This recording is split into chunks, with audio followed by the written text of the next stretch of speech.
Hello students, exercise 1.3ல 9th sum தான் பார்க்க போகிறோம். இதில் என்ன கொடுத்துருக்காங்க, ஒரு விமானம் 500 கிலோமீட்டர் பை மணி வேகத்தில் பறக்கிறது. விமானம் டி தொலைவு செல்வதற்கு ஆகும் காலத்தை டீயின் சார்பாக வெளிப்படுத்துக அப்படின்னு கொடுத்துருக்காங்க. இது ரொம்பவே ஈஸி தான்.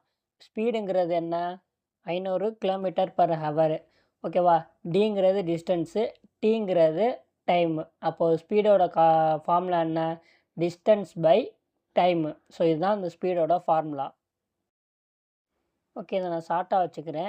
டி ஈக்குவல் டு இந்த டைம் எங்கிட்ட ஸ்பீடோட பெருக்கிக்கலாம். அப்போ எஸ் இன்ட்டு டீன்னு வருமா, அதாவது ஸ்பீடு இன்ட்டு டைமு.